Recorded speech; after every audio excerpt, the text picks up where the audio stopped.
Have you ever wondered why a Tamil English speaker and a Gujarati English speaker can both sound Indian but quite different from each other? That's because every Indian accent is pulled by four hidden forces: British English, general Indian English, your ancient language family, and your mother tongue, as well as countless other environmental factors that we won't talk about in this video. So stick around because I'll show you exactly how those four forces shape your accent, and we'll compare Tamil and Gujarati English speakers side by side. India isn't like, say, Japan or Korea where the English language lives in classrooms. In India, it's on the street. It's a living language that grew organically after the British left. Linguists call it a transplanted language. That's the first force, British English. But over time, it evolved into the second force, general Indian English, the common sounds that tie all of the different Indian Englishes together. There are some common features of a so-called Indian accent. For example, the t and d sounds are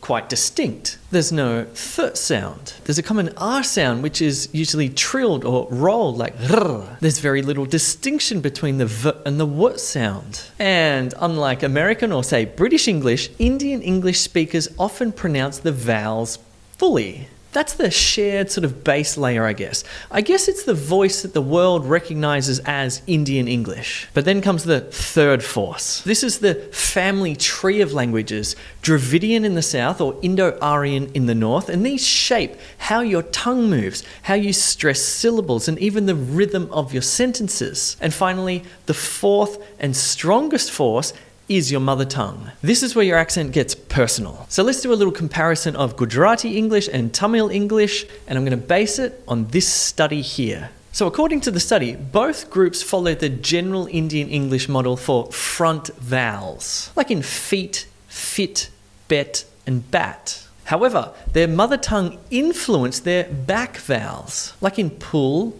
pull, and pole. According to the researchers, for Gujarati English speakers, the vowels in pull, pull, and pole sounded very similar to each other. This is likely an influence from the Gujarati language, which lacks a short, high back vowel similar to that sound. Then there's the R sound. Gujarati speakers tended to use a tapped or trilled R sound. Tamil speakers also used taps, but were more likely to use a softer, approximate R, sometimes even a unique Tamil style R. Have you ever heard that one? Let me know in the comments below. Then there's aspiration or the puffs of air. So when saying words starting with p, t, or k, Gujarati speakers rarely produced a puff of air. So the word pin sounded more like bin.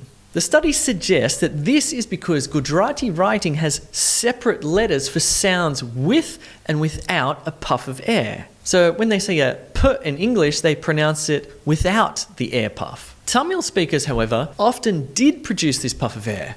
This is because Tamil doesn't make a distinction between the two types of sounds, so the English spelling doesn't influence them. These are just a few real and measurable features of the two different Indian Englishes. They're signatures of the identity and fingerprints of the history. So what sort of accent do you have? Let me know in the comments below. I guess it's a little bit more complex than saying somebody has an Indian accent. It'd actually be more precise to say that somebody has, say, a Gujarati English accent or Tamil English accent rather than Indian English. But I guess it only really matters if you're having trouble being understood and you're not confident in what you're saying. If you do want to train your ear and sharpen your speech and sound confident, especially in international settings, you should try my app JI.